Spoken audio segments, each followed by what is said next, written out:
प्यारे विद्यार्थियों, आज हम चर्चा करने जा रहे हैं हड़प्पा सभ्यता के लोग सामाजिक आर्थिक भिन्नताओं का अवलोकन किस प्रकार करते थे। देखिए, सामाजिक आर्थिक जो भिन्नताएं थी उनका अवलोकन करने के लिए दो विधियों का इस्तेमाल करते थे। कितनी विधियां थी? दो विधियां। हड़प्पा सभ्यता के लोग सामाजिक भिन्नताओं के लिए दो विधियां विशेष तौर पर इस्तेमाल में लाते थे। पहली विधि थी स्वाधान की। स्वाधान क्या है? स्वाधान होता है मृतकों को दफनाने की विधि। मृतकों को दफनाने की विधि। हड़प्पा सभ्यता में लोगों को दफनाने के लिए भिन्न भिन्न विधियों का इस्तेमाल किया जाता था। गर्त, स्वाधान को यानी कि मृत लोगों को कहाँ दफनाते थे? मृत लोगों को दफनाते थे कहाँ? गर्त में। गर्त यानी गड्ढा खोद कर वो मृत लोगों को उसमें दफनाते थे भाई। और उसके लिए क्या करते थे? फिर यहाँ हमें कुछ भिन्नता देखने को मिलती है। वो भिन्नता क्या है? कुछ लोग गर्त के ऊपर ईंटों की चिनाई करते थे। ईंटों की चिनाई। लेकिन इतिहासकार मानते हैं कि क्या ये बात सामाजिक आर्थिक भिन्नता की ओर संकेत करती है? जैसे कि हम एक उदाहरण लेते हैं मेसोपोटामिया का। मेसोपोटामिया में क्या था? मेसोपोटामिया में हमें पिरामिडों के बारे में जानकारी मिलती है। पिरामिड यानी कि पिरामिडों का संबंध किस सभ्यता से था? ये एक नंबर का इंपॉर्टेंट प्रश्न भी बनता है। पिरामिडों का संबंध मिस्र से था। मतलब पिरामिडों का संबंध मिस्र की सभ्यता से था। मिस्र के लोग क्या करते थे? यानी कि पिरामिड एक प्रकार के पिरामिड क्या थे? पिरामिड राजकीय समाधान थे। राजकीय समाधान। उन राजकीय समाधान थे क्या थे? फिर जो राजाओं को या शासक परिवार के लोगों को जब दफनाया जाता था तो उनके साथ बहुमूल्य वस्तुएं दफनाई जाती थी। इसी तरह से हम जब हड़प्पा सभ्यता में सामाजिक आर्थिक भिन्नताओं का पता लगाते हैं तो उसमें हम क्या करते हैं? उसमें हम समाधान की जो विधि है, इस समाधान की विधि को इस्तेमाल में लाते हैं। इसमें क्या है? जब हम उन गर्तों की खुदाई करते हैं तो खुदाई के दौरान हमें उन मृत शरीरों के साथ क्या क्या मिलता है? तो हमने खासकर हड़प्पा से कब्रों को खोदा।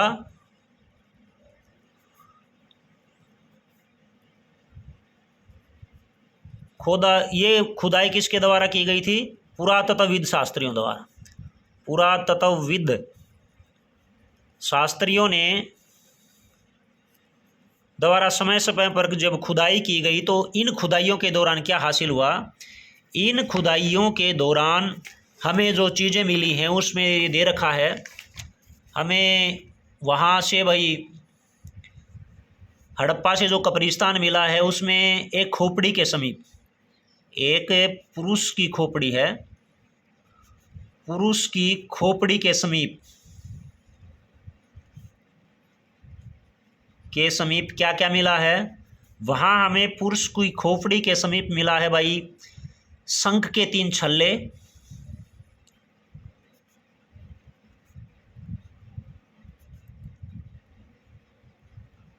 शंख के 3 छल्ले मिले हैं। जैस्पर मिला है। जैस्पर के मनकों की माला। जैस्पर के मनके मिले हैं। सैकड़ों की संख्या में सूक्ष्म मनकों की माला मिली है। सूक्ष्म मनकों की माला सैकड़ों की संख्या में मिली है और ये की माला वहाँ से मिली है। कुछ कब्रों में हमें कुछ गड्ढों में, ये कह सकते हैं कुछ गर्तों में हमें शवों के साथ तांबे के दर्पण भी मिले हैं, तांबे के दर्पण। तो ये चीज़ें क्या दर्शाती हैं? ये चीज़ें दर्शाती हैं कि हड़प्पा सभ्यता के लोग थे, वो अपने जो व्यक्ति मर जाते थे, मरने के बाद उनके लिए उपयोगी वस्तुएं उनके साथ दफनाते थे। तो क्या हम जब इन गर्तों को खोदते हैं और जब ये मृत शरीर हमारे सामने आते हैं, खुदाई के दौरान उनसे जो चीज़ें मिलती हैं, क्या इनसे हम सामाजिक आर्थिक भिन्नताओं का पता लगा सकते हैं? ये भी एक पहेली या प्रश्न बना हुआ है कि इस आधार पर क्या हम सामाजिक आर्थिक भिन्नता का अवलोकन कर सकते हैं। दूसरा जो भिन्नता पता लगाने का कारण है वो है पुरातत्व, पूरा वस्तुएं जो होती हैं उनको हम दो भागों में बांटते हैं, दो भाग। कौन कौन सी? एक तो उपयोगी, एक विलासिता की वस्तुएं। विलासिता की वस्तुओं का मतलब आप समझते होंगे, जो चीज़ें भाई मनुष्य के शौक के लिए, आनंद में जीवन व्यतीत करने के लिए उनके पास होती थी, उनको विलासिता की वस्तुएं बोलते थे। जो उपयोगी हैं, उपयोगी वस्तुएं किस चीज़ की बनी थी? ये बनी थी भाई पत्थर की बनी थी, पत्थर के साथ साथ ये लकड़ी की बनी थी या मिट्टी की बनी थी। और ये चीज़ें कहाँ मिली हैं? ये चीज़ें प्रत्येक घर में मिली हैं, प्रत्येक घर में। जैसे कि इसमें जैसे सुइयाँ हैं, वो प्रत्येक घर में मिली हैं। सुइयाँ है, झावा है, झावा यानी जिसको हम देसी भाषा में झावली बोलते हैं, छोटा जो बड़ा देसी भाषा में कह रहे बासण तो एक छोटी जिसने हांडी बोले यार उसको झावा बोलते हैं। तो झावलियाँ मिली हैं, झावा मिला है, सुइयाँ मिली हैं, झावा मिला है। और इसके साथ साथ हमें यहाँ से मृद भांड मिले हैं, मृद भांडों के साथ साथ हमें और अन्य उपयोगी वस्तुएं मिली हैं। तो ये रोज़मर्रा की वस्तुएं थी, जैसे ये सुइया, झावा, मृद भांड, ये लगभग प्रत्येक घर से मिली हैं और प्रत्येक सब केंद्र से मिली हैं। तो ये क्या थी? ये वस्तुएं उपयोगी वस्तुएं थी जिनको हर कोई उपयोग में लाता था। दूसरी जो वस्तुएं थी वो विलासिता की वस्तुएं, यानी कि विलासिता की वस्तुएं कुछ स्थानों पर मिली हैं, जैसे कि हड़प्पा से, मोहनजोदड़ो से, क्योंकि ये शिल्प केंद्र थे, महत्वपूर्ण शिल्प केंद्र थे। चहुंदड़ो था, ये भी महत्वपूर्ण शिल्प केंद्र था। तो यहाँ जो महत्वपूर्ण विलासिता की वस्तुएं थी उनमें से एक वस्तु का जिक्र आता है फयांस। फयांस एक महत्वपूर्ण विलासिता की वस्तु थी। फयांस से क्या बनाए जाते थे? फयांस से छोटे पात्र बनाए जाते थे, छोटे पात्र व बड़े पात्र। हमें हड़प्पा सभ्यता में खुदाई से एक फयांस से बना एक पात्र मिला है जिस पर एक काली कलई चढ़ी गई है, और इस पात्र का प्रयोग वह सुगंधित द्रव्यों को भरकर बाहर भेजने के लिए किया जाता था और ये कीमती माने जाते थे। लेकिन एक समस्या तब आती है जब फयांस से बनी हमें तकलियाँ मिलती हैं। तकलियाँ यानी सूत काटने के लिए जो तकलियाँ होती हैं, जिसको हम देसी भाषा में ताकू बोलते हैं, वो मिली हैं। लेकिन ये तो रोज़मर्रा के उपयोग की वस्तु हो गई, रोज़मर्रा उपयोग की वस्तु हो गई। तो इसको हम किस कैटेगरी में रखें? लेकिन फिर भी हम ये जानते हैं कि शिल्प उत्पादन के केंद्र, जैसे कि मैंने पहले बताया, मोहनजोदड़ो था, हड़प्पा था, ये शिल्प उत्पादन के केंद्र थे। यहाँ केवल वही वस्तुएं मिली हैं बहुमूल्य और कीमती, जैसे कि सोने से बने आभूषण। कहाँ से मिले हैं? ये मोहनजोदड़ो से मिले हैं, हड़प्पा से मिले हैं, हड़प्पा। स्वर्ण आभूषणों को संचय करने के जो संसाधन थे वो भी मोहनजोदड़ो और हड़प्पा से मिले हैं, जबकि ये चीज़ें अन्य जगहों से नहीं मिली हैं। तो इस आधार पर हम हड़प्पा सभ्यता के लोगों की सामाजिक आर्थिक भिन्नताओं का अवलोकन करने में सफल होते हैं। अब जो आगे का टॉपिक है, अब इसमें जो मेन पर्सन है, जैसे कि एकोक अंक के पर्सन है, ये है पिरामिड। पिरामिडों का संबंध किस सभ्यता से था? मिस्र से था। पिरामिड क्या थे? राजकीय समाधान थे। सीधा 2 नंबर का प्रश्न आ जाए, सामाजिक भिन्नताओं का पता लगाने के लिए किन विधियों का इस्तेमाल करते हैं? तो एक विधि होगी समाधान, दूसरी होगी पुरावस्तुओं को उपयोगी व विलासिता की वस्तुओं में डिवाइड करना। एक 2 नंबर का प्रश्न आता है, फयांस क्या होता है? फयांस क्या होता है? फयांस एक बालू, रेत, रंग तथा चिपचिपे पदार्थ के मिश्रण से बनाया गया एक बर्तन होता है, यानी कि एक प्रकार का ये कह सकते हैं फयांस। देखिए फयांस है वो घिसी हुई रेत, बालू, इसमें देखो दे रखा क्लियर, फयांस घिसी हुई रेत अथवा बालू तथा रंग और चिपचिपे पदार्थ के मिश्रण से पकाकर बनाया गया पदार्थ। इसके छोटे पात्र संभवतः कीमती माने जाते थे, उन्हें बनाना कठिन होता था। अब है हमारे अगला टॉपिक है शिल्प उत्पादन के केंद्रों के बारे में जानकारी दीजिए। यह भी अभ्यास का मोस्ट इंपोर्टेंट प्रश्न है, शिल्प उत्पादन के केंद्र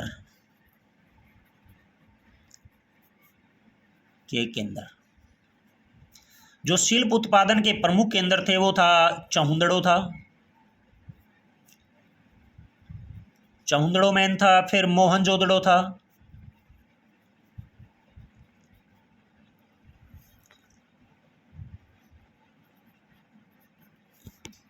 चहुंदड़ो था, मोहनजोदड़ो था, ये शिल्प उत्पादन के केंद्र थे। और जो चहुंदड़ो बस्ती थी, चहुंदड़ो बस्ती 7 हेक्टेयर में फैली हुई थी, जबकि मोहनजोदड़ो 125 हेक्टेयर में फैली हुई थी। शिल्प उत्पादन में ये क्या क्या काम करते थे? औजार बनाते थे, मनके बनाते थे, आभूषण बनाते थे, शंख बनाते थे। इसके लिए विभिन्न उत्पादों को ये लाते थे। कौन कौन से उत्पाद थे जिनका प्रयोग ये शिल्प उत्पादन में करते थे? जैसे कि कार्निलियन है, कार्निलियन, जैस्पर है, सेफ्टिक है, फयांस है, तांबा है, सोना है, सेलखड़ी। ये जो पदार्थ हैं या पत्थर हैं या धातुएं हैं, इनका इस्तेमाल ये मनके बनाने के लिए करते थे। अब मनकों की जो मालाएं मिली हैं, जो आभूषण मिले हैं, उनका आकार कैसा है? मनकों की जो मालाएं मिली हैं उनमें जो आभूषण बनाते थे कैसे थे? बेलनाकार थे। आकार कैसा था उनका? बेलनाकार, चक्राकार, इसके साथ साथ आयताकार, गोलाकार व खंडित। इस तरह की ये कहता है, इस आकार के ये बनाते थे, मनके बनाते थे। और मनके बनाने की जो विधियां थी वो देखिए, यहाँ ये विधियां क्लियर दे रखी है। मनके बनाने के लिए जो तकनीक विधियां थी वो पदार्थों के अनुसार होती थी और भिन्न भिन्न थे। जैसे कि पहली विधि दे रखी है सेलखड़ी, जो कि एक बहुत मुलायम पत्थर है पर आसानी से कार्य हो जाता था इस पर। कुछ मनके कहता है सेलखड़ी चूर्ण के लिए को साँचे में ढालकर तैयार किए जाते थे। और कुछ मनके, यहाँ आ जाइए, कुछ मनके पत्थरों से बनाए जाते थे। पत्थर के पिंडों को पहले अपरिष्कृत आकारों में तोड़ा जाता था, फिर बारीकी से सल्क निकालकर उनको अंतिम रूप दिया जाता था, फिर घिसाई की जाती थी, पालिश की जाती थी, उनमें छेद करके यह प्रक्रिया पूरी हो जाती थी। जैसे कि हमें चहुंदड़ो और धोलावीरा से छेद करने के विशेष उपकरण मिले हैं। आप मानचित्र में नागेश्वर देख सकते हैं, ये गुजरात के समुद्र तट पर है। बालाकोट देख सकते हैं, बालाकोट ये पाकिस्तान के समुद्र तट पर पड़ता है। यहाँ से नागेश्वर और बालाकोट, इन जगहों से हमें क्या किया गया है, ये दोनों बस्तियाँ समुद्र तट के पास थी। यहाँ शंख से बनी वस्तुएं मिली हैं, जिनमें चूड़ियाँ हैं, करछियाँ हैं, पच्चीकारी का सामान है, के निर्माण के ये विशिष्ट केंद्र थे। नागेश्वर और बालाकोट, शंख से बनी वस्तुएं यहाँ बनाई जाती थी और इन वस्तुओं को मोहनजोदड़ो, हड़प्पा और लोथल जैसी जगहों पर भेजा जाता था। तो इस तरह से हमें शिल्प उत्पादन के बारे में जानकारी मिलती है। शिल्प उत्पादन के बारे में जो जानकारी है, जैसे कि शिल्प उत्पादन के प्रमुख केंद्र कौन से थे? एकोक अंक के पूछ लें तो चौहदड़ो था, मोहनजोदड़ो था, नागेश्वर था, बालाकोट था, चौहदड़ो था, लोथल था। मन के बनाने के लिए किन पदार्थों का प्रयोग करते थे? एक नंबर का है कार्निलियन का करते थे, जैस्पर का करते थे, सेप्टिक का करते थे, क्वार्टज का करते थे, शेलखड़ी का करते थे, पत्थर का करते थे, तांबा और कांसा सोने जैसी धातुओं का इस्तेमाल ये करते थे। आकार के कैसे बनाते थे आभूषण? ये आभूषण चक्राकार, बेलनाकार, गोलाकार, ढोलाकार, खंडित आदि आकार के बनाते थे। बनाने की एक विधि पूछी जाती है, वो आप पत्थर की बना सकते हैं कि पत्थर से मन के बनाते थे। पहले पत्थरों को परिष्कृत आकारों में तोड़ा जाता था, फिर बारीकी से सल्क निकाल कर उनको अंतिम रूप दिया जाता था, उनकी घिसाई की जाती थी, पॉलिश की जाती थी और फिर यह प्रक्रिया पूरी हो जाती थी। अब फिर हम शिल्प उत्पादन केंद्रों की पहचान कैसे करेंगे? कहता कि शिल्प उत्पादन केंद्रों की पहचान के लिए देखिए, शिल्प उत्पादन के केंद्रों की पहचान के लिए पुरातत्वविद सामान्यतः निम्नलिखित को ढूंढते हैं। क्या क्या ढूंढते हैं? देखिए, पत्थर के पिंड, छोटे छोटे टुकड़े होते हैं पत्थर के, उनको ढूंढते हैं। पूरे शंख ढूंढते हैं, तांबा ढूंढते हैं, तांबा एस्क जैसे कच्चा माल, औजार, अपूर्ण वस्तुएं, त्याग दिया गया माल तथा कूड़ा करकट आदि को ढूंढते हैं। यहाँ तक कि कूड़ा करकट शिल्प कार्य के सबसे अच्छे संकेतकों में से एक है। उदाहरण के लिए, यदि पुरावस्तुओं के निर्माण के लिए, कहता पुरावस्तुओं के निर्माण के लिए शंख अथवा पत्थर को काटा जाता था तो इन पदार्थों के टुकड़े कूड़े के रूप में उत्पादन केंद्रों पर फेंक दिए जाते थे। कभी कभी बड़े बेकार टुकड़ों को छोटे आकार की वस्तुएं बनाने के लिए प्रयोग किया जाता था, परंतु बहुत छोटे टुकड़ों को कार्यस्थल पर ही छोड़ दिया जाता है। ये टुकड़े इस ओर संकेत करते हैं कि छोटे विशिष्ट केंद्रों के अतिरिक्त मोहनजोदड़ो, हड़प्पा जैसे बड़े शहरों में भी शिल्प उत्पादन का कार्य किया जाता था। तो ये आज हमारे 2 सब टॉपिक थे। आपको एक बार फिर बता देता हूँ। पहला था सामाजिक भिन्नताओं का अवलोकन किस प्रकार करते हैं? 2 प्रकार से करते हैं, समाधान के आधार पर, और दूसरा है विलासिता और वस्तुओं की खोज के आधार पर। इनको 2 भागों में बांटते हैं, उपयोगी और विलासिता की वस्तुएं। दूसरा प्रश्न था, ये 6 अंक के प्रश्न आते हैं, शिल्प उत्पादन केंद्रों की पहचान कीजिए। तो कौन कौन से शिल्प उत्पादन केंद्र थे? शिल्प उत्पादन में किन पदार्थों का इस्तेमाल किया जाता था? शिल्प उत्पादन की विधियां बताइए, इनके प्रमुख केंद्र कौन कौन से थे, और शिल्प उत्पादन केंद्रों की पहचान कैसे की जाती है। तो आज के लिए हमारा ये टॉपिक था। धन्यवाद। इसको भी आप गौर से करना भाई।